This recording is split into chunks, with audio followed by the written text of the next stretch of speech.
from Litala Bantu. I'm a stakeholder coordinator. Two things, Chair. One, we must protect Mkwanas.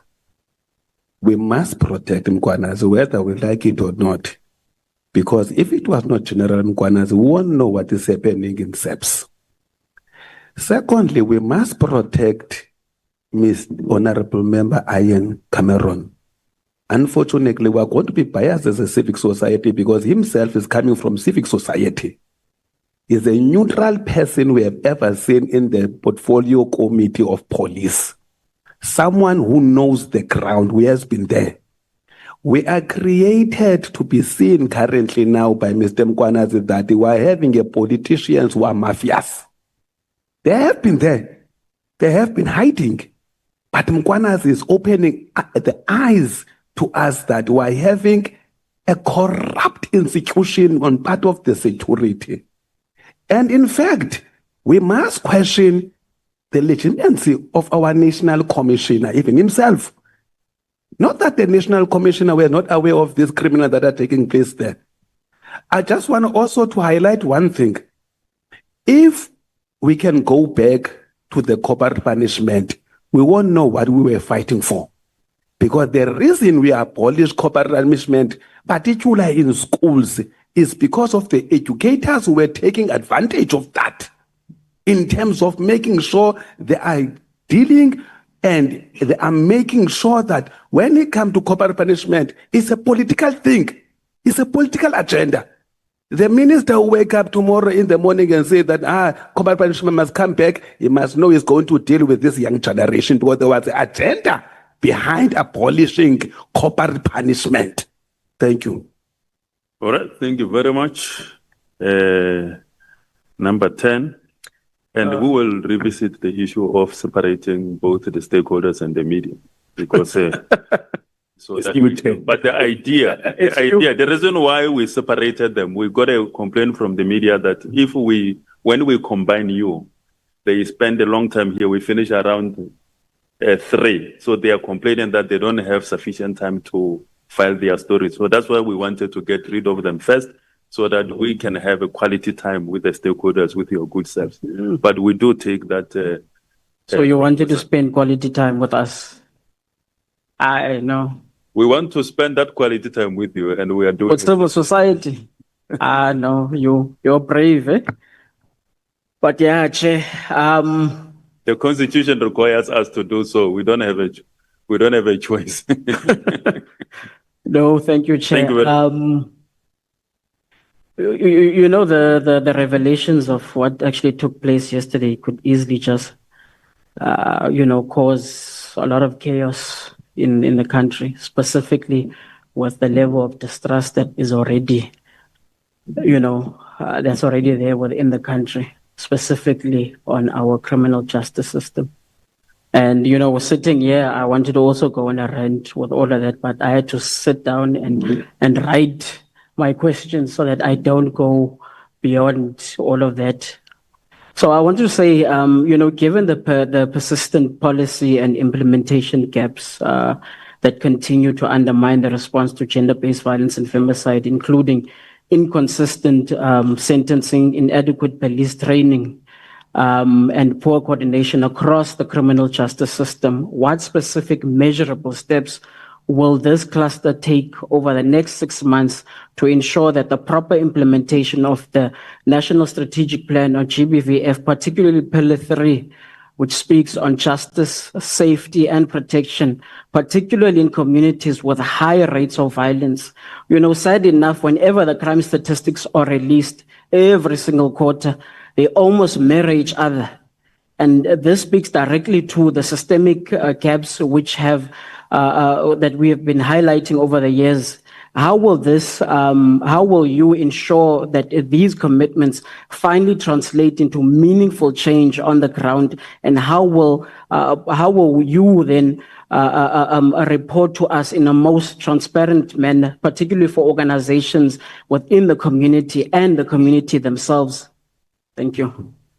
Thank you very much. I think we are now 12, ne? 12, yes. This is number I 3. allocated you 12. I mean 11. So I thought that we were now 12. You are 10. Okay, and then you are 11. You didn't record your. I'm Siabulela Monagale from Elite Labanto.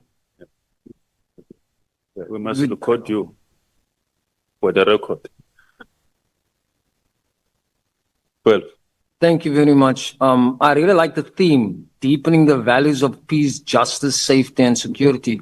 So my question to the designated chairpersons of the different portfolios would be the following.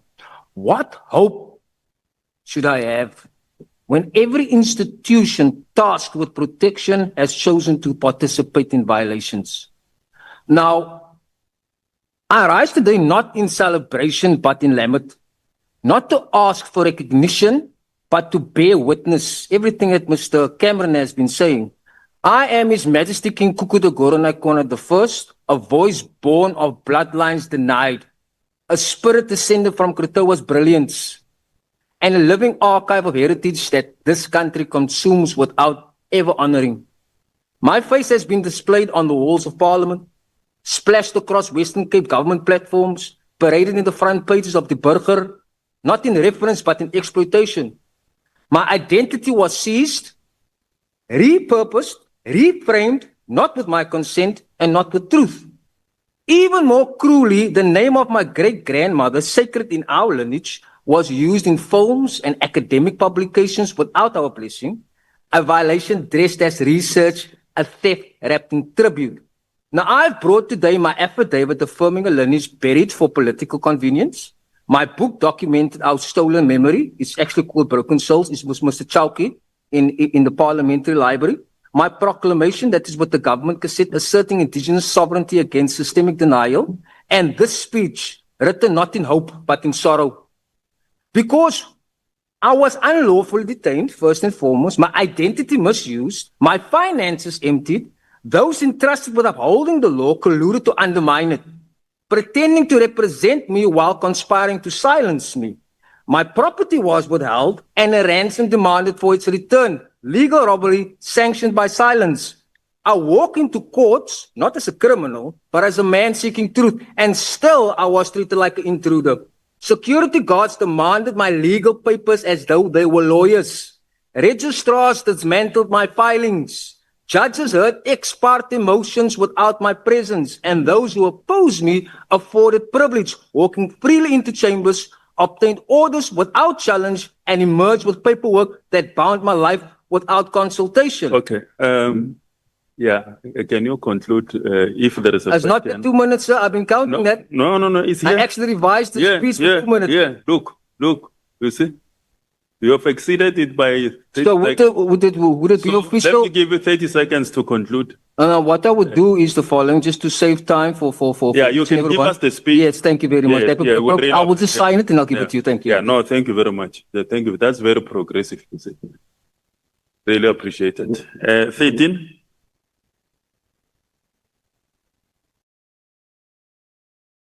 Hello, I was number 12. We're number 12. Okay. Afternoon to everyone.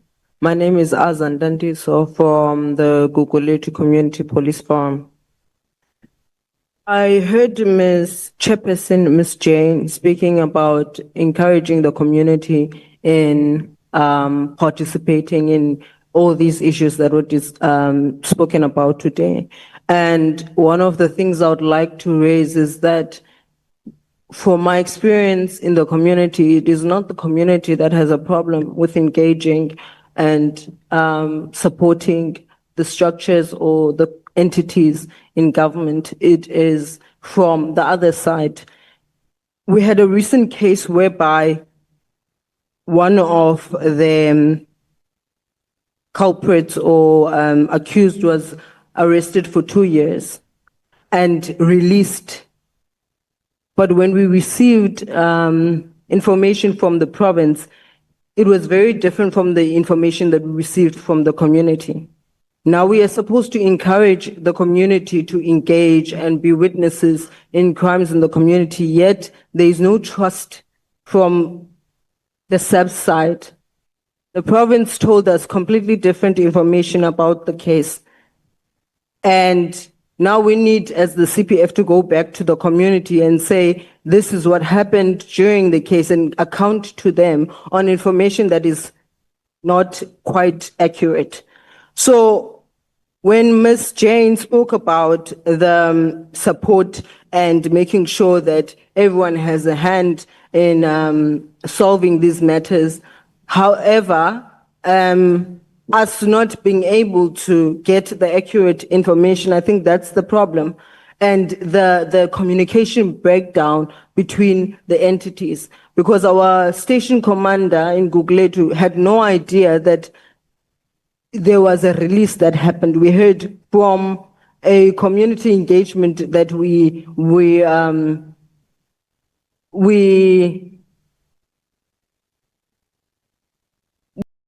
think we were hosting a community engagement to unpack the justice system, and one of the members said the person has been released. So I think that's where now it becomes a huge problem in the community. So my question is, what changes can be made to make sure that the communication is flowing within the entities and the community, and there is a support system for the community? Thank you. All right. Thank you very much. Thank you, Mr. Matapo. Number 13. Yeah. Thank you, Mr. Matapo. Honorable members. My name is Queen Belinda. I'm the living embodiment of the coat of arms. I'm a Hottentot woman. 3 months ago, Chairperson, Mr. Ian Cameron and Ms. Manonisa, I've laid 3 months ago, I've laid charges of cyber crimes against Minister Gayton McKenzie.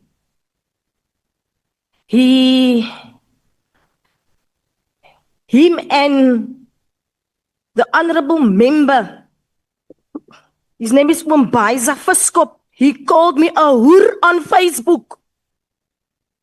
They called me a hoer and they splashed my name all over social media. I didn't even attack them one time. I've laid a charge at Manenberg police station. Up until today, he has not been arrested and apprehended. I went to Athlone Court. They said they need a stick of the video. I sent it. Justice delayed is justice denied. The justice system has failed me. If I was a white woman in South Africa and laid a charge, where would Minister Gayton McKenzie be today? That's my first question. The second one is the eviction that happened on the 11th of January 2025 with the King Khoisan at the Union Buildings. My apologies, I'm just too emotional. He had an accident on the 10th of January 2025. His wife succumbed of her injuries. This government stepped up and showed the First Nation people that they will evict them. They've sent a strong message to the First Nation people that we will send wrong names on that eviction order and we will forcefully and shamelessly remove the Khoisan people. Today, where is the justice? Where names and surnames needs to be on proper documentation from court systems. The king has lost 40,000 per indigenous paintings, valuables that was at the Union Buildings. Where's the restoration in this? We've pleaded with government, please restore us, come and assist, help, let's speak and come to the table. Up until today, the President, Cyril Ramaphosa, is ignoring our cries. When is the foot of the President and this government will come off the neck of the First Nation people? I am so sick and tired. I am shivering inside of all the injustice that is happening to our First Nation people. Justice delayed is justice denied. I thank you. Thank you very much, Queen Belinda. Some of the issues that you are raising, because they don't relate to the issues relating to this committee's work, we will record them and then pass them to the appropriate committees. Thank you very much, Queen. Number 14. 14, yeah. Good afternoon, everybody. 14. It's me. 14 is here. 14. Hmm? Yes. So, Good day, ladies and gentlemen. My questions is very short, sir. you allocated a number? Yes, my hand was up. No. Let's be orderly. We've been doing very well up to so far. So we just follow I hope I'm the going to get the numbers. chance to raise my questions, please, sir. Let's follow the numbers that we have allocated. Thank you. Good morning, everybody that is here. Can that mic go off? Yes, thank you. Time is very limited. To the Minister, they are releasing. Why do you have IPID and you have the police ombudsman? Two different entities, but they're actually doing quite nothing. Can't they be merged together? Once again, IPID is being run by police officers. It gets reported to the Minister. So I see IPID as a whole covering up story to cover up the crimes that the police officers commit. The other part is where laws are being selectively applied, as they've stated, the ANC with their beautiful constitution, just a piece of paper, but got no value.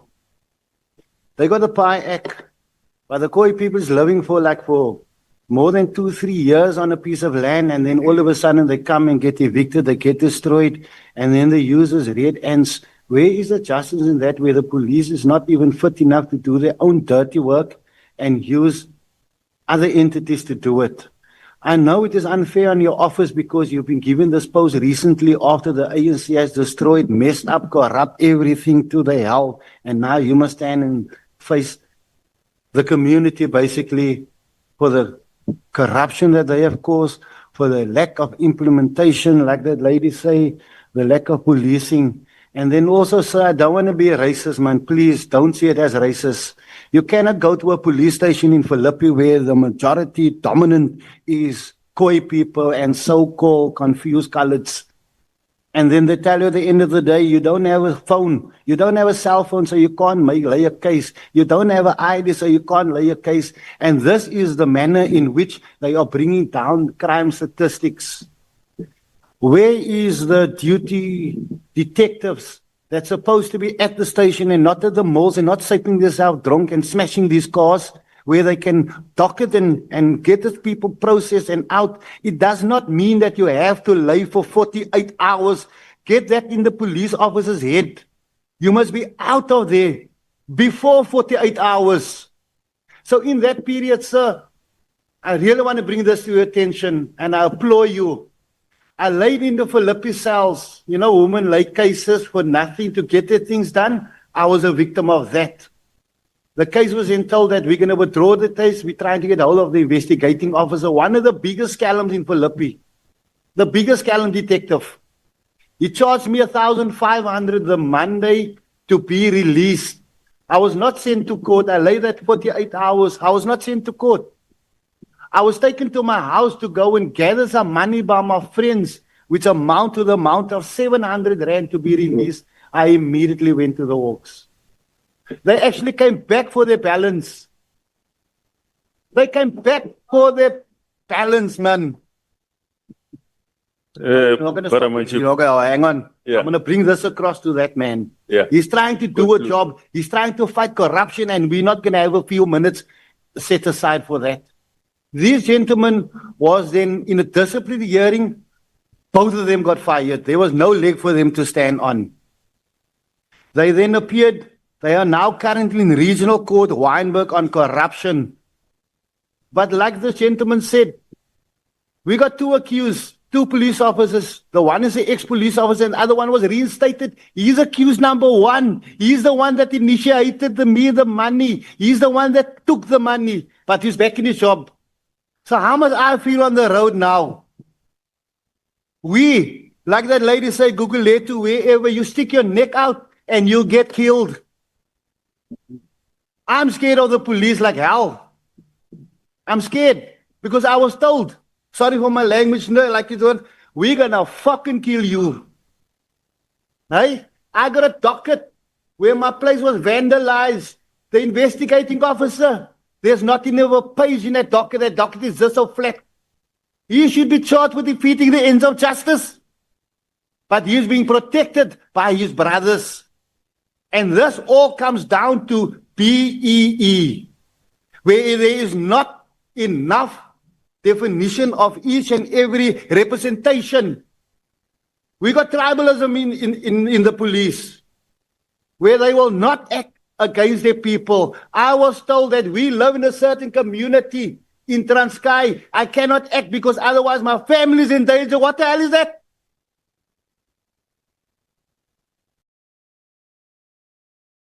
Like the people that is in charge, like that idiot station commander, a captain, Blau out in Wolseley, that allows in his presence how the Khoi woman must be dragged, hit with policies by security officers, and you cannot lay a case against them. We really need to stop this, man. So it's pointless having all this Mickey Mouse committees and meetings and interaction, but nothing gets done. There is not a political will. It's only now that that gentleman is coming from the ground. He sees it and he knows what he's talking about, while other people is living in their luxury and they do not know what the hell is going on, where you are forced to be aligned with people in your community. Because the police is sitting at the malls, the police is driving their family around, the detectives got a family car for the weekend on our expense. All right. We need to charge the station commanders. They need to be criminally charged. And why do you want to go such a long way for all these corrupt people? Get the officer that's duly appointed under Section 42 of the Criminal Procedure Act, makes him a peace officer. He can then arrest any person. But where do we have to start? We'll have to start with that corrupt president. Where is his mouth on this matter? He is quiet because he appointed that people from a certain rank. The president signs your appointment certificate. So that is his gang of robbers and crooks, which is he is the leader of it. Hy is die grootste 26 in die Kaap. That is noted, sir. Thank you. Thank you very much. Very much. Number 15. 15. That's me. Yes. Okay. John Johnson, Prime Minister of the United Sovereign Kingdom. First of all, I want to say that I do take my hat off for the provincial minister, provincial commissioner, Natlantla Kwanase, for what he did yesterday. At least there's one of the few that stood up against this corruption in this country. And then the question was asked earlier on about how many cases by the chairperson Cameron. It's 612 cases that the political killing task team has opened up, and 128 of the accused were sentenced, and it's still ongoing. Now, my questions come to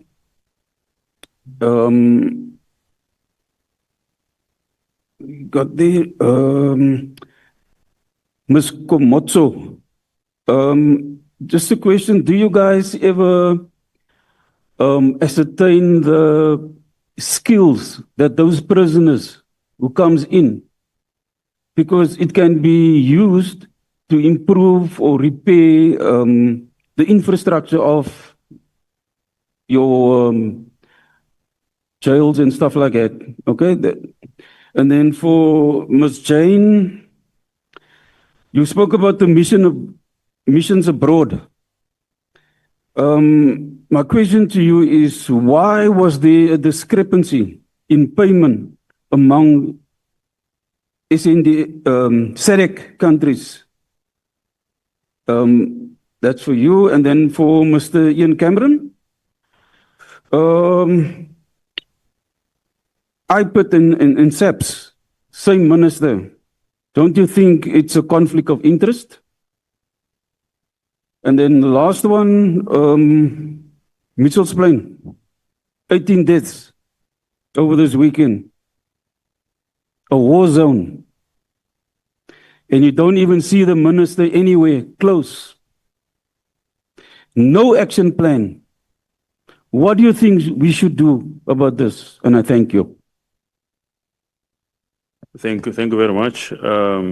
16.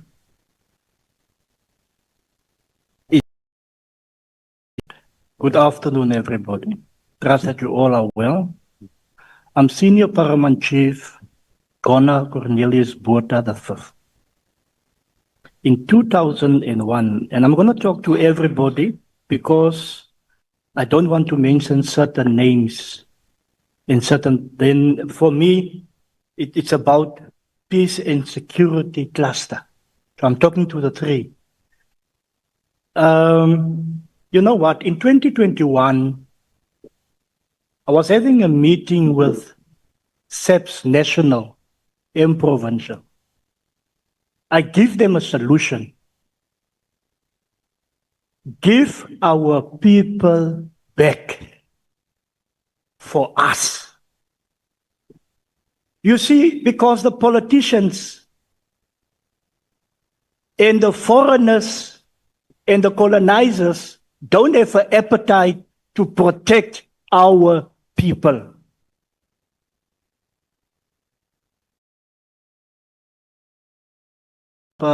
Ed Rupert, the hero of South Africa,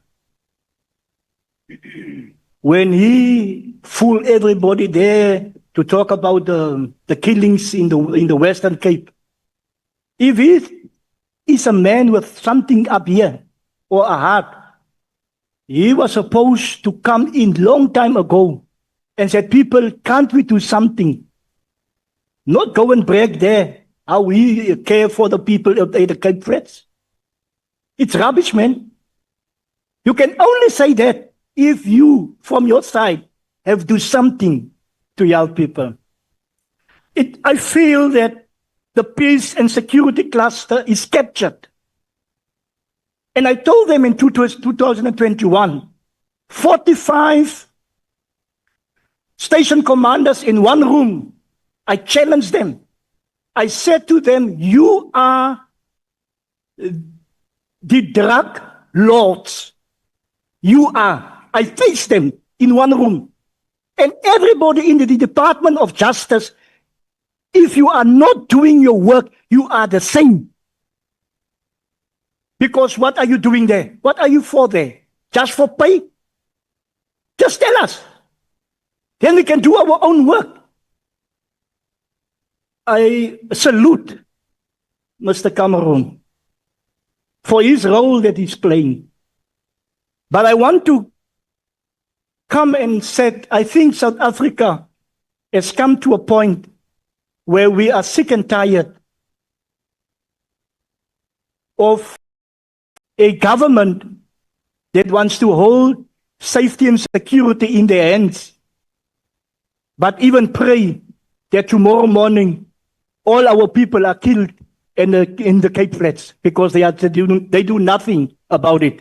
And the last one is, Mr. Cameron, it's time that we need to address that with an independent police force, not an association associated with politics and whoever, so that we can deal with the culprits immediately. Amateur. Thank you. That's the last one. No, I'm sorry. I'm the last one. I was number 6. The last one. You lost number along the way. Number 17. Number 17 is me, sir. Sorry, sir. We are following the numbers. Okay. He's now 18. Sorry, he's now 18. I'm number 17. No. Let's I respect traditional leadership. That's why, okay, can we listen to each other? I'm saying that I respect traditional leadership. Good afternoon. That's why I'm giving, when I'm saying I'm allocating 2 minutes, I ended up allocating 5 minutes, 8 minutes, because I don't want to stop you because you are going to fight with me. But don't also take my job and start allocating additional numbers to additional hands. Okay. Can number 17, you are number 17, sir. Yeah, if you can do it in 2 minutes, I would really appreciate it. Good afternoon, everyone in the house. My first question is to Mrs. Ramalobeng. You mentioned rehabilitation and integration and the cost involved. It is not working. It is not working at all. We all know. I suppose by now you must know that too.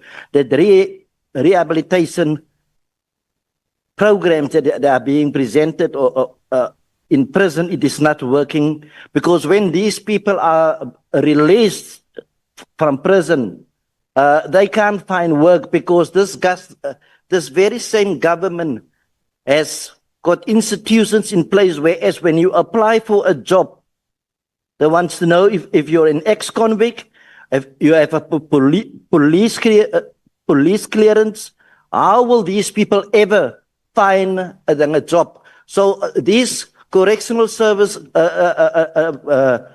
leaders over there, I know what they endure to try to assist the community, the society of crime in prison. They try their very best, but when that person is released, he did this program and that program, all their hard work is totally in vain, because there's no company that will give them employment, because it's got a criminal record. My second question is also very sweet, and so this is to Mrs. Mandaniso. We have so many army camps where people are just sitting there. The government must maintain them. It costs a lot of money. Here we're sitting in Mitchell's Plain. You know what? Apartheid was bad, and I'm not trying to badmouth it. When what happened in Mitchell's Plain recently, where so many people has died because of gunfire, the apartheid government would have had the army in. What is stopping this government? Is it because colored lives and Khoi lives doesn't matter? Thank you. My last question is for Mr. Cameron. I'll be very short, please. Mr. Cameron, I have so much respect for you, because on the issue of firearms resurfacing, I congratulate you on that. Because in this government, they are too scared to mention that. Because the same gun has been confiscated now, and tomorrow, that gun that were in that police station ends up in Belha. It kills another person. It goes via a circle. Who are the killers? Not the gangsters. It is the police. And I apologize for those policemen that are sincere in doing their job. We hate police. We are scared of police because they are the real murderers. And I thank you. Yeah, no. On that note, thank you very much. We have now covered all the hands that were raised. I think I was the last one, sir. Protocols observed, number 18. Okay. No, I allocated hands up to 18, up to 17, not 18.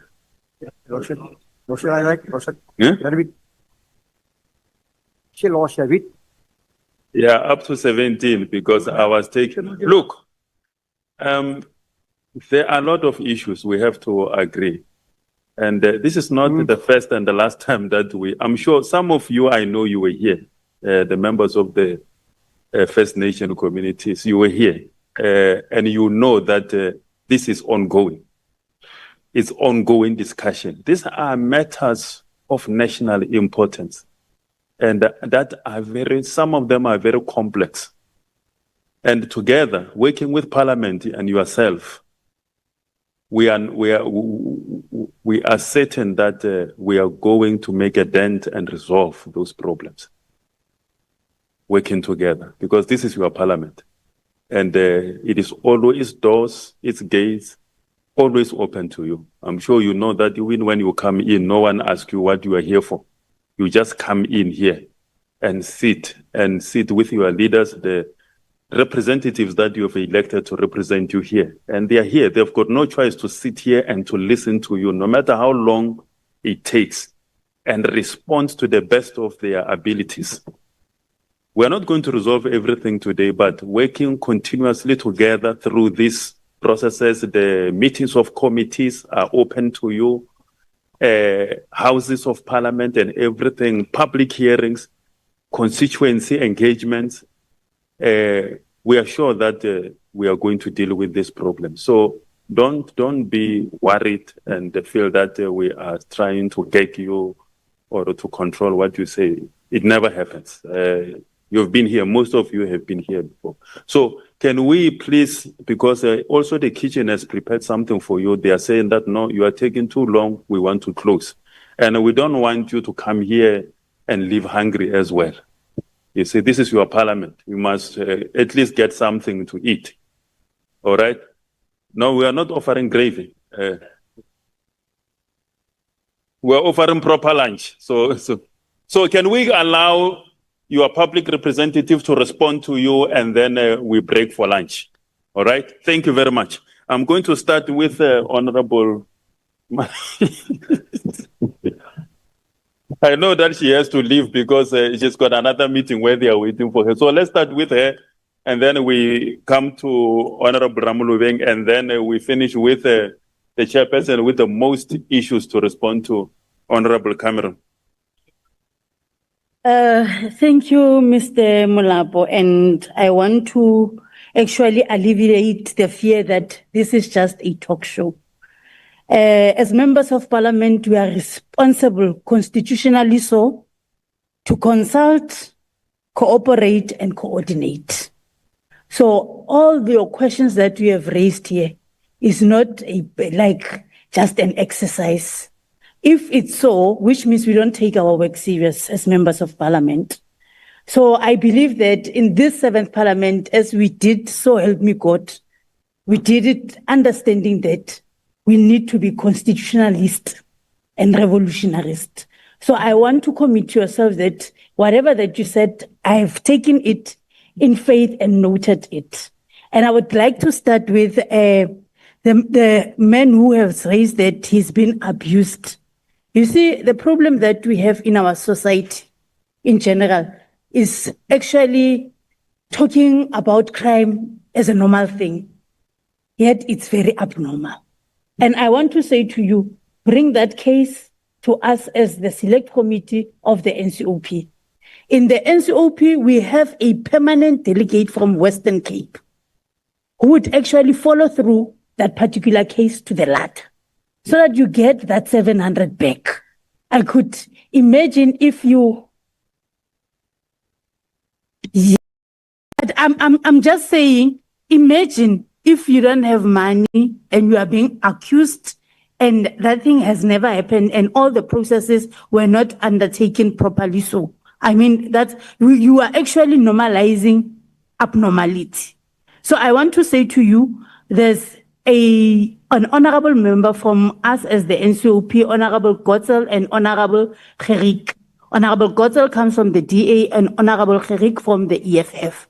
They are permanent delegates representing your issues on the side of the Select Committee of Security and Justice. So I would like at some point to have that detailed report with regard to that criminal case. And I have my support staff here who is the secretary of the committee. Anything that you need us to follow through, like that issue of the minister of the Patriotic Alliance, bring it to the Select Committee and we will deal with it. We are the Select Committee that believes that we are all equal before the law.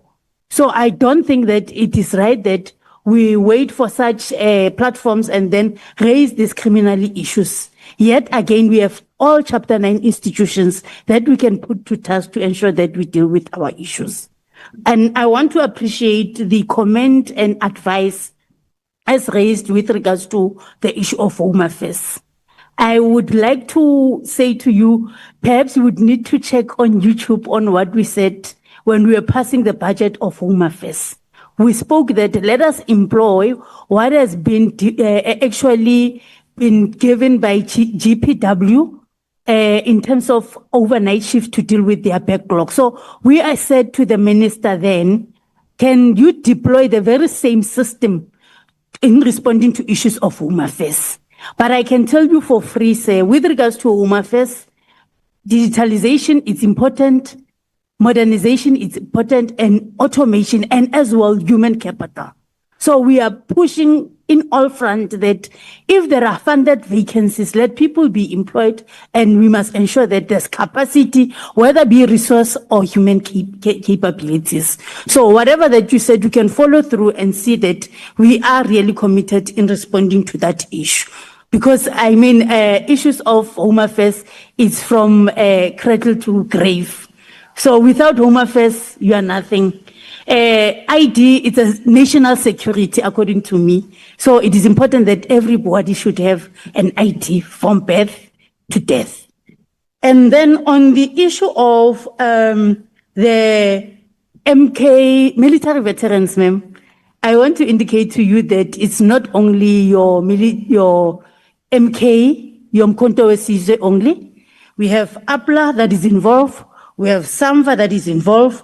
And as well, we have CMVO. Those are organizations that are actually by law, by the act, they should benefit in terms of the military veterans benefits. And they are beneficiaries. So I think what I can say is that you can check on Google the update in terms of how the organization has been actually composed in terms of those who need to benefit. But it is important as well to check within your province on how do they deal with issues of military veterans. Because I know for free that provinces and local municipalities or your regions, if you have a regional sphere, they are responsible to ensure that they assist in terms of consolidation of a data. We all know that delay in terms of military veteran benefits is this inconsistent of their data in terms of who's supposed to be benefiting. And on your second, kindly wait. Let us respond. No. We can. No. It's unparliamentary to do that, sir. It's very unparliamentary. Because you have raised the issue, we have given you so much time to raise. So allow some time to also for response. Thanks. I've given you an opportunity that I have my secretary here. You can write, no, thank you, but it's unparliamentary what you're doing. So I want to speak to the young woman there. I've noted your issue with regards to the community being involved and readily available to participate in terms of ensuring that we keep crime. But I like the fact that in whatever that you have related, you have just given us as well the concern that maybe the issue is a stakeholder relations. So with that issue, you can write to us as well so that we can come to Guguletu and have a stakeholder engagement with everybody on board just to check what are the issues. Because if you are part and the component of dealing with safety issues and you are not just taken as by the way factor, it doesn't work like that. In our work as members of parliament, when we do oversight and accountability, we know that stakeholder relations is part and parcel of the component that must assist police or this cluster in terms of dealing with crime. So we would like to exchange the contacts so that we can deliberately deal with the cause and deal with the issue. And then on other issues that one have noted, I want to say to yourselves, we have a petition and undertakings committee that has just been established in the NCOP to follow through all the commitment that has been done by ministers or during such sessions. If you feel that your issue has not been dealt with, you write to us as the petition and undertaking committee. The chairperson there is Honorable Mukai from the DA. So we go through your petition and follow it through to the latter up until we call the executive to come and account. One of our responsibilities as members of this house and both houses is to ensure that we do oversight even on the executives. So whatever that you have said here, it's noted, as we will be engaging with different ministers from all our entities, would deliberately, I like using the questions from members of the committee because we are here as your mouthpiece. Questions that you have asked here, I must be able to use them to ask the minister, why not this? And this is what the community suggests needs to be done. So be assured that we'll deal with the issue. On the issue of SADC discrepancies on the salary, I want to indicate to you, sir, that the Minister of Defense has initiated an investigation into SADC discrepancies. So just follow us through as well. We'll be engaging with the department, and I would ask on your behalf, and we'll make sure that you get my secretary contacts so that you get your fully detailed response, because it is important that you would need to get to understand what is happening with regards to that matter. On issues of gender-based violence and femicide, the person who has asked the question is out. With regards to the national policy, that speaks to the NSP. One would want to indicate to yourselves that there's an interministerial committee that deals with issues of GBVF. So what they do, they have a 90-day strategy of responding to all those issues. Even the issue of Omotoso is one of the issues that they are trying to look at and make sure that they interrogate it and get to the latter of what could have happened, and up until whatever that will satisfy everybody can be addressed to.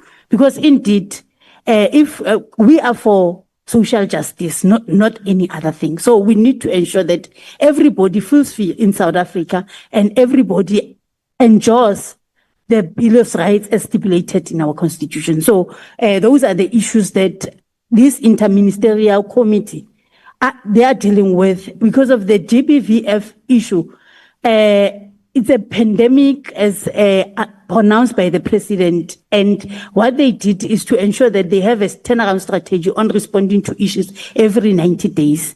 If you would want to follow through on their day-to-day updates, there's a GCPS website where they would indicate, like as we are seated here, there's a messaging poster that would say, in Eastern Cape, there's a case like this, and this is a conviction, and so on. So all of our issues are being taken out on a weekly basis with regards to that communication. So it is important as well that when we are leaders of the society, in our respective stakeholders, respective organization, we need to belong in proper WhatsApp groups.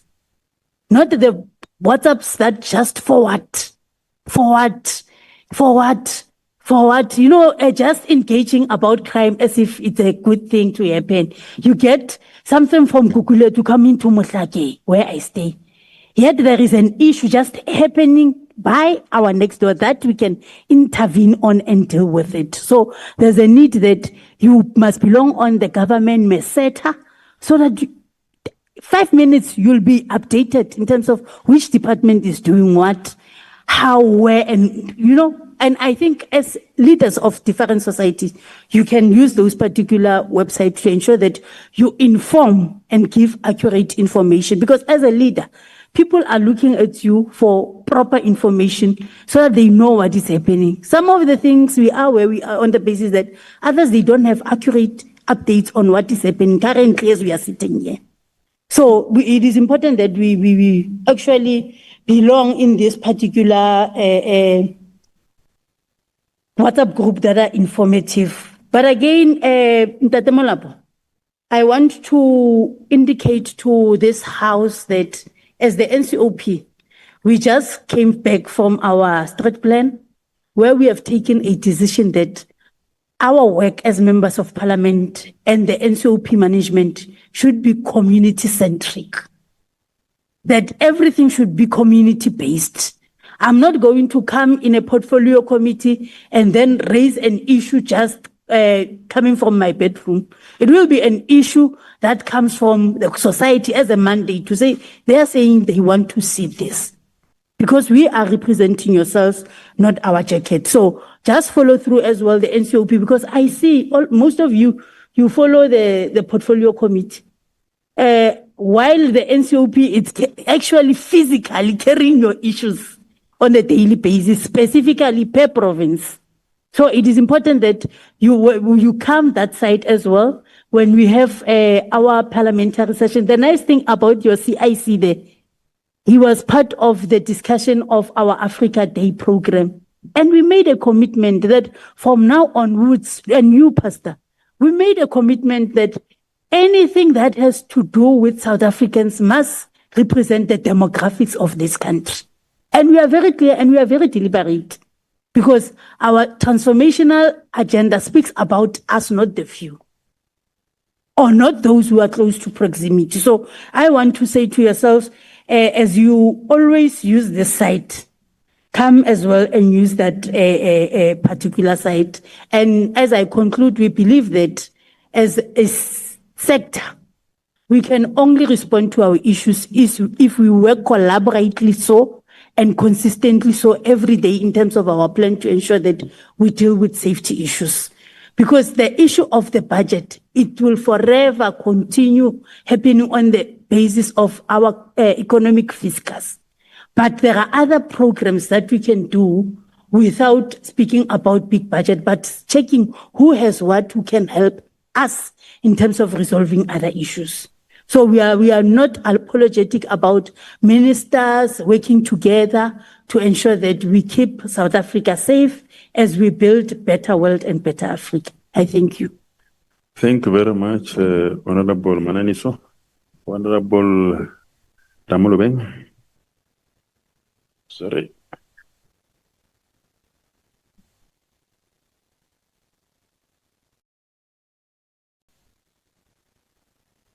Thank you again, Mr. Matapo. As indicated, my name again is Ms. Khomotso Nthea Ramolobeng. And let me welcome the questions and clarities that has been provided here. And I think some were not questions or clarities. There were more comments and recommendations or suggestions on how to better improve the work that we're doing in portfolio committees and in also making sure that we hold both the executive and the department accountable for their work. As indicated when I started the briefing with regards to correctional services, I had indicated that I'm not here alone. I have a team in my office, the chairperson's office, and I'm also equally supported by a team from the minister's office and both also in the deputy minister's office and including the national commissioner's office. And the reason for that is because if there are pressing issues or matters that are raised here by stakeholders that urgently need to be addressed, they're here to take note so that when they get out of the session, they can then address them. And equally, if there are matters that have been raised here that requires an updated information that we could not have been able to forward or to give to you, they are here for that. That's part of the reason they are also equally forming part of the sessions in trying to provide solutions and equally tracing issues that are being raised. And one of those would be the Omodoso issue. On the deportation process, I think that becomes the Home Affairs matter on deporting Omodoso to his country of origin. But I think the matter it's a controversial matter that has been in our media space for a very long time. And if you follow it up, we would have heard the Minister of Justice, who equally was dissatisfied with the outcome of the courts to an extent that alluding to say they will appeal the judgment. So this is a matter of justice and NPA in appealing the process. But if it does appeal the process, Home Affairs then must do its process to try and bring back Omodoso to stand trial up until completion. So when that happens, so it's a justice. It's unfortunate that the Portfolio Committee of Justice, he is not here because of his unwell. He would have brought justice to the matter.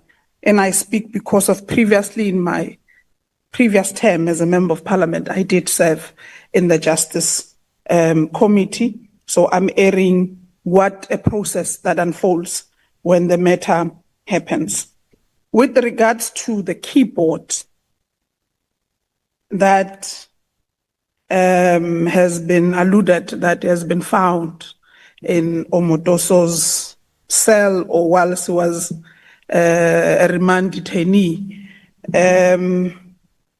the department says there's none that was found in Omotoso's cell when he was detained in St. Albans management. An investigation was done, and based on that investigation, its conclusion, none of those or that alleged keyboard was found. Because of immediately when that was raised, I sent a message to get a response and clarity on what a process that led to him to be able to be allowed to have a keyboard in his cell. And that is a response I get. Equally to the issue of the treatment. So it is the allegations on treatment, they're saying there was none. So he was treated like any other inmate in the correctional facility. And this was equally done, an investigation was done on it. But before concluding on this, I want to probe something to all of us. Inmates, whilst they're incarcerated in correctional facilities or they are remand detainees in correctional facilities, they have certain few special things that are given to them, treatments, not treatment per se, Dr. Musoma, but they do have an opportunity to apply to use a radio, but there's a specified radio that they use. Because of some of the things that are not allowed in correctional facilities, they get to be referred as contrabands, and therefore they're illegal. So issues of phones are not allowed, issues of chargers are not allowed, and all other things. But for a TV and a radio station, there is a process that inmates do apply to have those. And an application goes to the head of the center, and once it's approved, then an inmate would be using those type of things that they do. So I'm not sure with the keyboard, it is allowed or not, but the department is saying there was no such a thing of a keyboard that Omotoso was using. So if there is evidence to that says he was found with the keyboard, I would kindly ask that they Sia, where are you? Please stand. Sia is my committee secretary. Please give liaise with him immediately after this briefing and provide with that. I can certainly assure you we'll follow this up until the last matter so that the department or the facility or the management in St. Albans can tell us why would it lie and say none were found when there's evidence to it. So there would be accountability and consequence management to that effect. And on issues of skills development in inmates and making sure that they get them and they get skilled, when I presented, I indicated that there are kitchens that have been closed down in correctional facilities because of in a dire state, not conducive to be operated in or to cook any food in it. And we had made a recommendation as the portfolio committee that whilst they repair and refurnish those kitchens, they must use offender labor. And part of offender labor, it's inmates. So in Durban Westville, I can confirm here that the process of clearing up that kitchen in Medium A has been done by inmates. So the scrapping, the painting, all the works for now, it's done by inmates, whilst we try to resolve the issues of public works and the department, which is in dispute. But what we've encouraged is that in the midst of those disputes, let them use inmates as part of skills development to try and deal with the day-to-day repair or maintenance of facilities.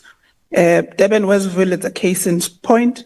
Mudapi kitchen also is another casing point that they are doing. So it's part of recommendations, and the department is adhering to them, and it has been adhering to some inmates. You know, if you do an oversight, and I know civil society, NGOs and NPOs are welcomed in correctional facilities except political parties. Once you enter the correctional facilities and you go to workshops, you get to be exposed by the work of inmates that they do, including furnitures. You go to Goodwood Correctional Facility, the court that is in Goodwood there, the furniture that is housed there is done by inmates. You go to the former Minister of Correctional Services, the house that he stayed in, the furniture inside is done by inmates. And it's beautiful furnitures. At some point when I started in the previous term, I wanted to implore, there's a headboard I saw in Boesbeek Correctional Facility when we did an oversight. I loved that headboard. It was a beautiful, these new trends of headboards. It was done by inmates. It's just that the process of trying to procure it became a bit stiff, which is one of the things that we're speaking to the department to try to sort out, so that if there is a willingness from outside to buy, it must be a seamless process. It was a beautiful headboard done by inmates. So I would invite yourselves, civil society organizations, when you have time amongst yourself, do liaise with the department so that it can arrange for your visit. You go to targeted areas that have workshops and agricultural sites and witness and see the work that is done by inmates. In workshops, steel, woodwork, including, the clothing.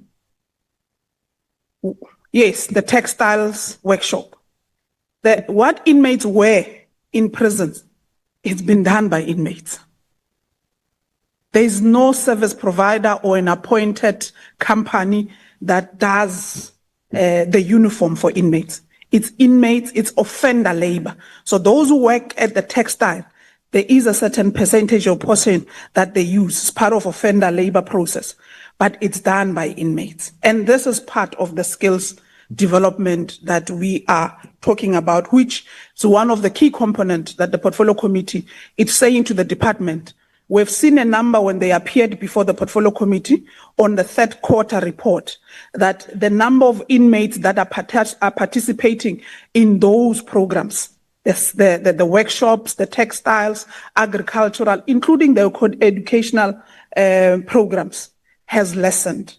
So they must encourage inmates to participate in their large number as part of rehabilitation and skills programs. The issue of them getting jobs immediately with those skills, it's another matter that we must enter into as society at large. Because I know once you have a criminal record, it becomes difficult to be employed by government outside. But that does not stop you in getting your own company registered and provide the skills that you had inside prison and outside. The plumbing system. You can open a company that deals with plumbing. You can open a company, or you get, if you are lucky enough, you have a support of friends and family. If you have been working on the textile side, buy machines and start doing your own tailoring outside. So that's what it encourages. Whilst you still seek employment, but there must be other avenues or opportunities that you get to venture into. So those are part of the skills programs that the department is working on, and those are part of the processes the department, as the portfolio committee, were equally monitoring as and when the department comes and report on their first quarter or second quarter or their third quarter, including when they come and report on their annual report to say what is it that they've done as the department post 2023-2024 financial year, and when they need to take accountability on that. So I think I have touched on the job implications, including the skills, the cost to it.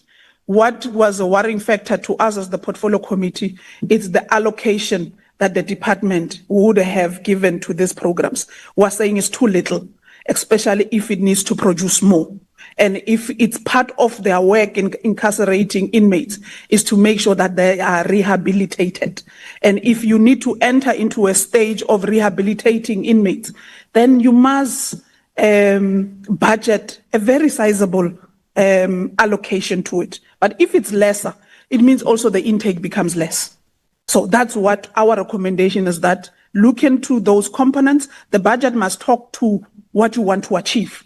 If you want to achieve 100% target, your budget equally must talk to that. But your budget can't talk to 20% when your deliverable goals are at 100%. So the two must be able to complement one another and talk to each other. So those are our recommendation on the department. But outside that, I would, as I did in January when I was here, encourage that you do join the portfolio committee meetings when they sit. The portfolio committee on correctional sits every Tuesday. If it's virtual, it's 9:30. If it's a physical sitting, it's at 10 o'clock. Members of the community are allowed as observer status to come and sit and observe on processes of parliament. So do come on board, and then so that we are able, and equally, if you have recommendations or suggestions on how we should try to assist the department in dealing with the current challenges that they're facing, they're more welcomed. Our details and information are on the website. When you click to it, I think my numbers are now all over because I get almost people who raise their frustrations or issues on a daily basis that we try to tackle with. They're more welcome, the suggestions, and we tackle these challenges that the department faces together. It must not be an isolated or an isolation of only the portfolio committee that is given that responsibility, but all civil society organs on board, and we see whether in this battle we'll be able to win. Thank you so much. Thank you very much, Chair. The last response comes from Honorable Cameron.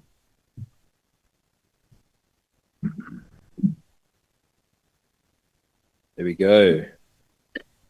My English is going to be finished before the week has even started. I'm going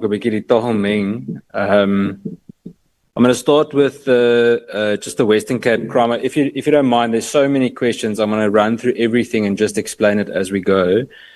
Just in terms of Western Cape crime and me not being as vocal, I would actually like to invite you. I was in Tafelsig on Friday night, again, after all the shooting. I was there on Thursday night as well. I was in Googs, I think 4 weeks ago, I stand to be corrected. But unfortunately, it's difficult to get everywhere. And I'm going to be very honest with you, is that I need to be very careful, even though my political constituency is in the Western Cape. I have to give the same amount of attention all over the place. Just in terms of what we have done, I can honestly say to you that the amount of motions, not just from me, but from the entire portfolio committee regarding specifically areas of concern, whether it is Inanda, whether it is Guguletu, Alex in Joburg, whatever the case may be, has been overwhelming. The frustration that I've had, and again, open cards, is that we don't get a substantial answer. If it were not for our oversight visits to public order policing units, for example, I promise you that most of them, for example, in the Western Cape, as an example, would still have less than 60% of, at that stage, they had less than 30% of their vehicles actually working. After our visit and the reporting to the Minister and the National Commissioner, we suddenly saw a whole lot of repairs being done. But it shouldn't be that way. It shouldn't have to be that we kind of do surprise visits every time just to see basic things done. And then I'm not talking about seriously broken vehicles. I'm talking about having to fix a tire or replacing a windscreen or something like that. Recently, I saw one of the public order vehicles that had a perspex window that the members had attached themselves just in order for them to be able to work. So, you know, it's also unfair to them. I'll come back to more of the committee activity regarding that. Just in terms of the boss of CI in the Western Cape, at the moment, the head of crime intelligence in the Western Cape is an acting brigadier, Brigadier Moyana, according to me. He replaced the previous head of crime intelligence, Major General Mzwandile Tio. Yeah, so that's just a point of clarity. Then, Mr. Tate, in terms of your questions, you're actually the reason usually that my English is finished before half of the week, because you have very detailed questions. The Police Act currently is not fit for purpose, and it is not one that we can adequately use. The SAPS amendment bill is absolutely critical.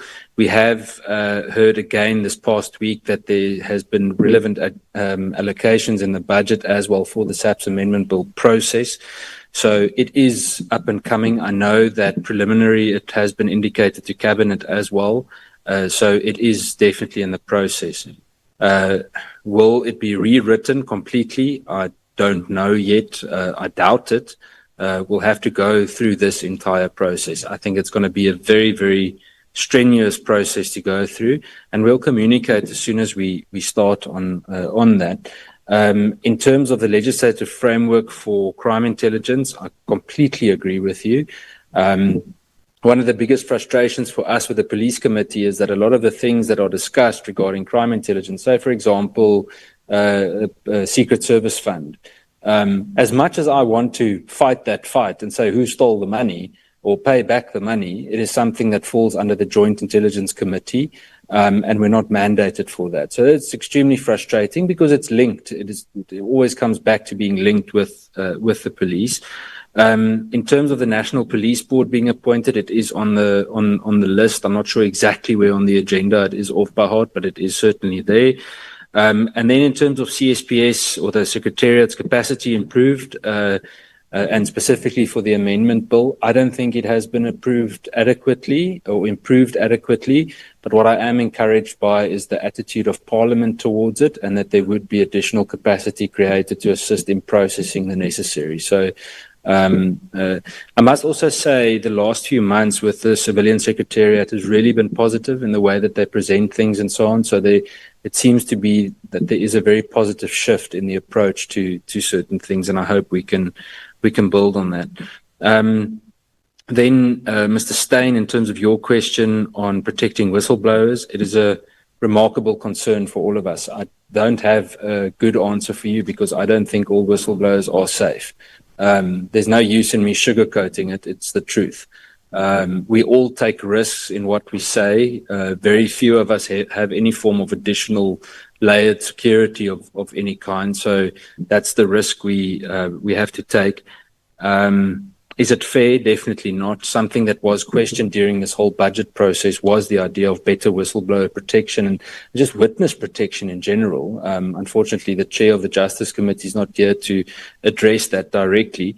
But even within the MPA, it's not only protecting witnesses, but also protecting their own prosecutors and the risks that they take, because many of them simply do not have the protection that they need. I feel like I'm a bearer of bad news because I can just kind of emphasize or confirm what you're saying, because I don't see a direct solution in a short space of time. Then Bishop, you asked, are we still safe in the country? No, not completely. We're not. It's the reality. I mean, between 60 and 70 people murdered every day. We're not safe. If I were to tell you that you're safe, Mitchell's plane came up so many times today. I think the last 2 times I was there, just in the last 2 weeks, while you're in a meeting, you hear gunshots going off a few blocks away. There's nothing normal about that. And we certainly shouldn't accept it as the norm, but no, we're not. It is important, and people might differ. We have seen a slight decrease in murder, but it's so minimal compared to the amount of people being killed that it's not something we can celebrate yet. So we acknowledge it. It's good if there is a slight decrease. If it's one less life that's lost, obviously we should welcome that. But we're not at a point where we're winning, in my opinion. I think there's a lot to do regarding that. There was a question regarding the difficulty to get firearm licenses. It's more of a frustration than it being difficult. So just start the process if you need to.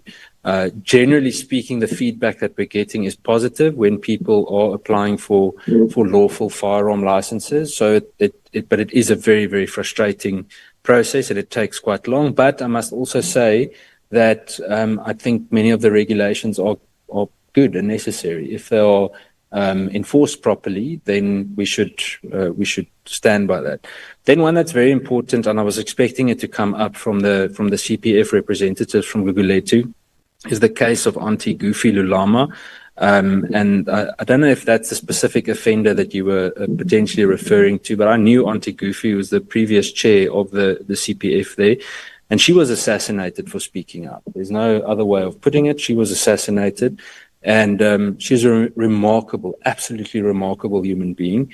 And I have received an inquiry, I think last week, about the following up of it, because one of the people accused in that matter was also very arbitrarily just released and not communicated to the community in any way, which is very frustrating. Now, there I must also say that, and I'm sure the relevant chairs will agree with me, that there's this constant siloed approach, whether it's the MPA, the police and correctional services. But I'm like, guys, if you want to do a crime stats release, you should be sitting here together, because social development should say, but this is what we've noted. We can address certain issues in this way, and immediately there could be some kind of an integrated approach in resolving certain things. At the moment, the police, and even though they need to be held accountable, but at that initial release of statistics, they take shots like there's no tomorrow, and there are certain things that there are different departments that play a role.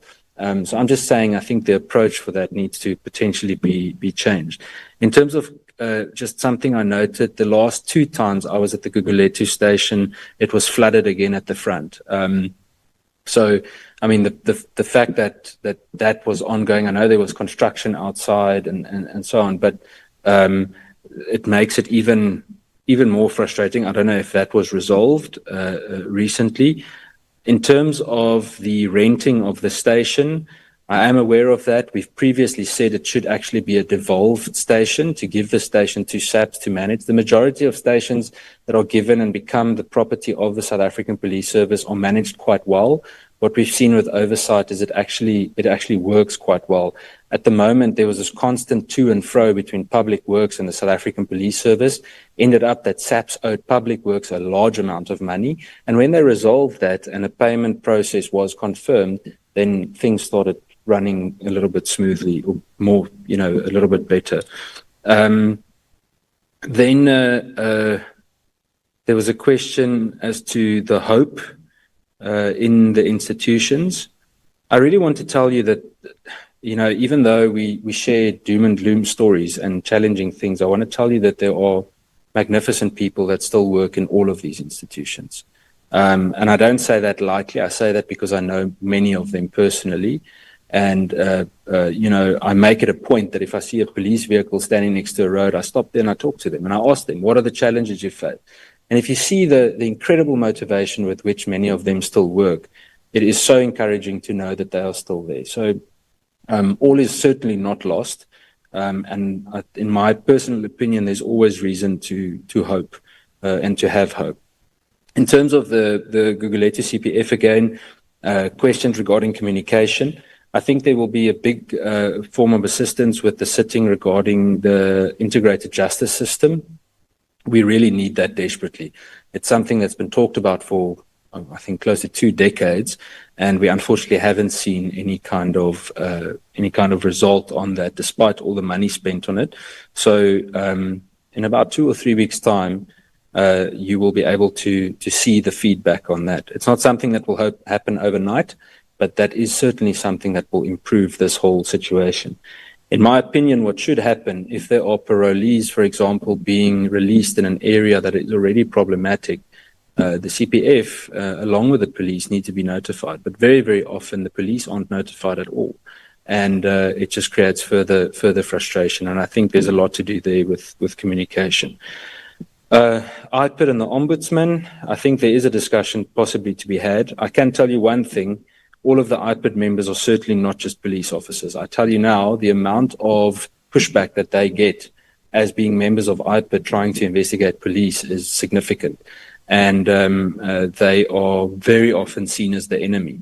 You can imagine how difficult it is when you have to do serious criminal investigations with the very people that understand criminal investigations so well. So it's just so much easier to be able to sidestep. So they are massively under-resourced. I mean, they've hardly got 400 investigators in the country against a police service of over 150,000 operational members.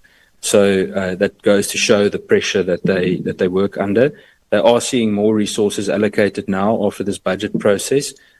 Still not enough, but I think all of us can agree that you'll never have enough policing resources. There is movement on it and growth on it. Reinstated criminal members or alleged criminal members or people waiting to stand trial. I can just emphasize the frustration. Recently had a member at Ballard as well. He was caught busy measuring, weighing drugs and packaging drugs. He's back at work. He's a detective at the Ballard police station. Followed it up several times, and there was another specific one, I think, that was involved in selling dockets. And the answer from the Provincial Commissioner in the Western Cape was that the relationship wasn't irrevocably damaged after what he did. Now, we've got a different definition of integrity when a police member sells drugs or dockets from a police vehicle, and then you say it's not damaged enough. The last one was just in terms of an independent police service or police force, as it was said. It's a much bigger discussion. I don't think it's something that I can address from here. I understand the frustration. I must tell you that, and I say it with respect, that we must be very careful of saying our people. I get very irritated by it, and I say it honestly, because as soon as someone says that, I start saying, but who am I now? In which box do I fit? Which category do I fit? I really couldn't care less who or what color or culture you are. It's irrelevant to me. We've got this massive fight to fight, and if someone's hurt, we need to help them. So yeah, I think that covers them. Thank you, Chair.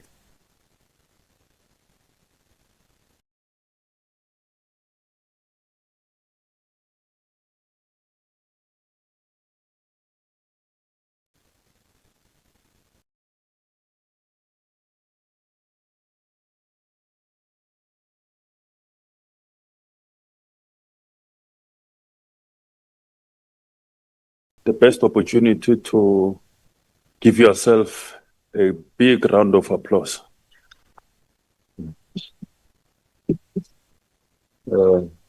Because you see, the hours that you have been here on behalf of the people of South Africa, you might not realize it, but you have been representing the people of South Africa, because you are that 0.001% of the population that was able to make it here and to have a discussion with Parliament on how to resolve the problems of South Africa.